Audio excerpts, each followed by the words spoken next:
दोस्तों, दिल्ली के जंतर मंतर से सीजेपी अब धीरे धीरे देश के सभी राज्यों में फैलना शुरू हो गई है। दिल्ली की तरह पटना में भी अब उग्र प्रदर्शन देखने को मिला। छात्रों और पुलिस मीडिया के बीच बहुत सारे रोड़े देखने को मिले। सीएम आवास के पास लाठी चार्ज देखने को मिला। दिल्ली के बाद अब पटना में उग्र द्रव देखने को अब मिलना शुरू हो गया है। छात्र संगठन की आड़ में उपद्रवी सड़क पे उतरे हैं। प्रदर्शन के दौरान पुलिस कर्मियों के साथ मीडिया कर्मियों पर भी रोड़े चल रहे हैं। जैसा कि आप स्क्रीन पे देख सकते हैं, पुलिस गाड़ियों के साथ किस तरह से ये छात्र आक्रमण हो चुके हैं और पुलिस गाड़ियों को बेरहमी से पीट रहे हैं। ऐसा लग रहा है कि पुलिस कर्मियों का सारा भड़ास इन गाड़ियों पे निकाला जा रहा है। लेकिन कुछ लोगों का कहना यह भी है कि ये छात्र तो हो ही नहीं सकते हैं, क्योंकि नीट परीक्षा लीक का मामला, जहां नीट के परीक्षा पे लीक हुए उसके ऊपर बात जहां होनी चाहिए थी, उसके ऊपर चर्चा होनी चाहिए थी, लेकिन अब ये चर्चाएं बदलता हुआ दिखाई दे रहा है। चाहे वो श्रीलंका हो, बांग्लादेश या फिर नेपाल, अब क्या हो सकता है कि भारत का भी नंबर आने वाला है, क्योंकि अब ये प्रोटेस्ट प्रधानमंत्री के आवास पर भी जा पहुंचा है, जहां राहुल गांधी जी को हाथ पैर पकड़कर उठाकर ले जाना पड़ा था। अब कहा जा रहा है कि सरकार के साथ अब कोई भी बातचीत नहीं होगी और ये मामला अब संसद तक भी जा पहुंचा है। संसद में खुद अखिलेश यादव, ओम बिरला आपस में टकरा गए, सिर्फ और सिर्फ कांग्रेस के साथ में प्रोटेस्ट के साथ, जहां सारे विपक्ष की टीम अब कांग्रेस के साथ में हो चुकी है। आपको बता दें कि बीजेपी एक तरफ है और बाकी की सभी पार्टियां एक तरफ है और संसद में अखिलेश यादव और ओम बिरला के बीच में तीखी बहस हो गई है।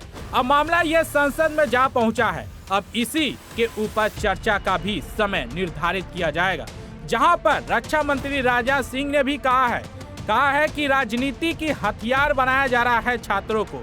संसद में इसकी चर्चा जरूर होनी चाहिए।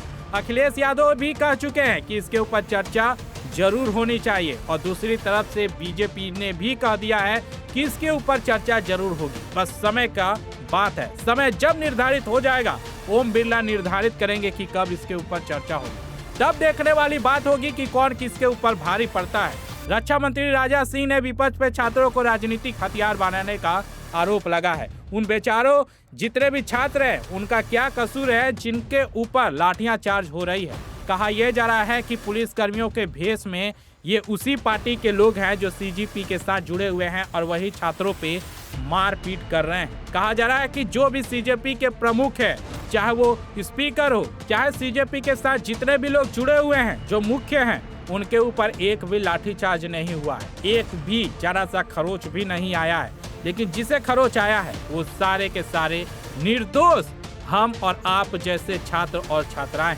कहा जा रहा है कि छात्राओं को भी नहीं छोड़ा जा रहा है, लड़कियों को भी मारा जा रहा है। लेकिन क्या ये असली पुलिसकर्मी है जो इनके ऊपर लाठियां बरसा रहे हैं? ऐसा कुछ भी नहीं है। कहा जा रहा है कि अब ये आंदोलन खत्म नहीं होगा, अब ये आंदोलन प्रोटेस्ट के रूप में पूरे देश में फैलेगा। तो क्या अब नेपाल के बाद अपना भारत का नंबर है?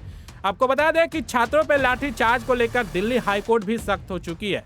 केंद्र और पुलिस की जारी नोटिस कर दिया है। और आपको ये भी बता दें कि जंतर मंतर पे छात्रों पे लाठी चार्ज को लेकर जहां दिल्ली हाईकोर्ट ने सख्त रूप अपनाया है। हाईकोर्ट ने इस मामले में केंद्र सरकार और दिल्ली पुलिस को नोटिस जारी किया है। हाईकोर्ट ने दिल्ली पुलिस की इस मामले में 4 सप्ताह का हलफनामा दाखिल करने का आदेश दिया है। वहीं दूसरी तरफ पार्टियों का कहना यह है, यानी कि बीजेपी का कहना यह है कि ये पुलिस के आड़ में सीजेपी के ही कार्यकर्ता है, जो लाठी अपने हाथों में लेकर छात्र और छात्राओं पे बरस रहे हैं और जो सीजेपी के प्रमुख है वो गाड़ियों में घुसकर छुपे पड़े हैं। किसी भी सीजेपी के प्रमुख है उनको किसी भी तरह का कोई चोट नहीं लगा है। तो ये आम जनता, आम विद्यार्थी को ही मारा जा रहा है। लेकिन ऐसा क्यों किया जा रहा है? अब इसका सीधा अब जो है बातें संसद में देखने को मिलेगा।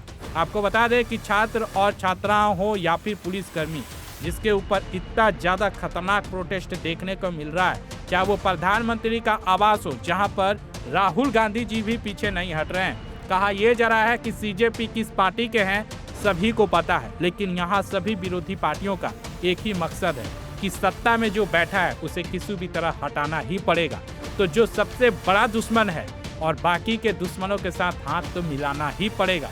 तो सबसे पहले बीजेपी को सत्ता से हटाना है, उसके बाद से बाकी की बातें चर्चा में होगी।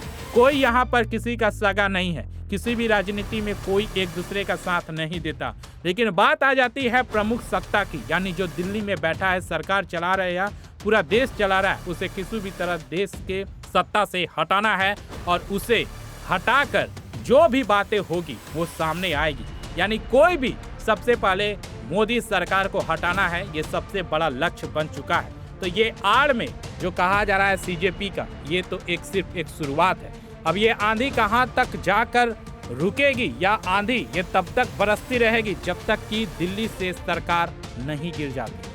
रक्षा मंत्री राजनाथ सिंह ने भी ये कह दिया है कि अब जो है संसद में इसकी चर्चा होगी। देखिए आगे क्या होता है। वैसे आपको क्या लगता है कि ये सीजेपी किस पार्टी के हैं? वैसे तो इसके जितने भी प्रमुख हैं वो सारा का सारा जो है वो आम आदमी पार्टी के साथ ही जुड़ा है, जबकि दिल्ली में आम आदमी पार्टी की अब कभी सरकार नहीं आएगी, इसीलिए इसे पैदा किया जा रहा है। वैसे आपको क्या लगता है? बाकी की बड़ी खबरों की जानकारी के लिए चैनल को सब्सक्राइब करें, बेल घंटे को दबाएं। धन्यवाद।